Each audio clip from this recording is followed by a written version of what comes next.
Ready. All right, let's fix an 8-track. This is the Guess Who, one of the more common bands you'll find on 8-track. They're on RCA, and boy, RCA must have really played these guys up, because you will find copies and copies of every 8-track they ever made. This is the American Woman 8-track, which everyone I think knows that song. Let me show you something here. This one's broken right here. It's very common on a rivet tape for it to break at the splice. This is just a clip we bought at Harbor Freight. Take it and put the clip together, and then stick the handles inside the shell, like so. It's being a little fussy. This puts pressure on the shell, so when you go at it with the soldering iron or soldering gun, you don't have to try to pry it apart with your fingers. And I apologize for the Band-Aid. Of course, that's it. See how you can see how the shell's opening up, and it'll just fly open here momentarily. And we'll probably lose the clip as it goes flying off into oblivion. But there it goes. And just like that, you let the clip do the work of your fingers. All right, it's open.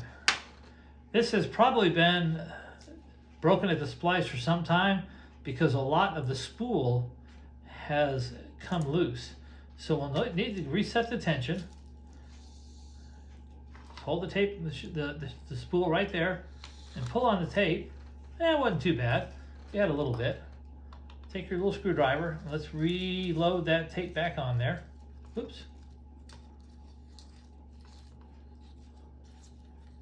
I'm giving you a lesson on how not to do things. Hey, if I make a mistake, you see it. Well, most of them anyway. Sometimes when I do a really dumb thing, I don't show it. This would be a lot easier if we didn't have so much tape hanging out the middle.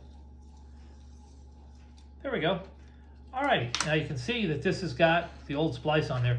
By the way, RCA had a real bad tendency.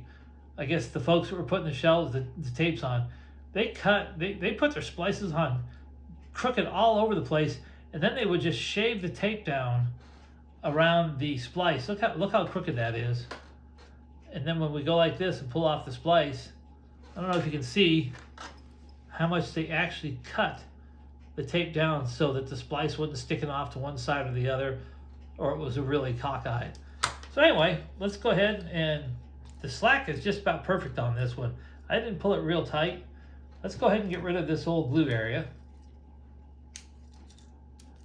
I know I say about 12 to 16 inches on the slack, but if you pull it, I had a comment on this. If you pull it off the middle and you keep this one right up there, that's still 12 to 16 inches. If you pull it this way and you pull it this way, you got 16 inches. Either one will work. But I also feel the tape. You'll know when the tension feels about right. Shorter tapes require less tape pulled out. You're going to want to do a little extra on the longer ones just because it's going to need all the help it can get because of the friction. All right, let's get the splice put on there.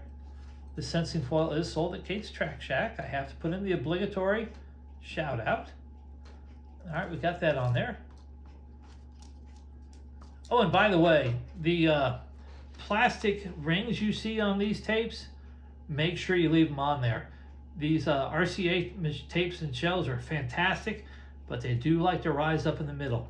And that's what this does. It keeps the tape from pulling up in the middle and jamming. Make sure you put them back. Oh yeah, these things have got the best action. These have hooks on the back.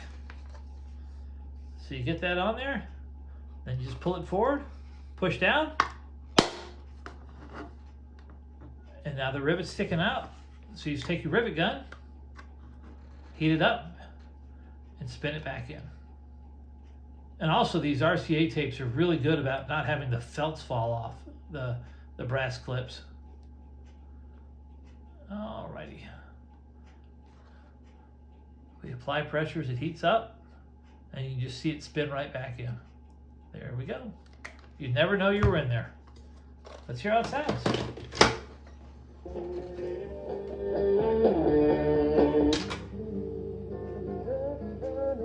This tape's pretty well worn.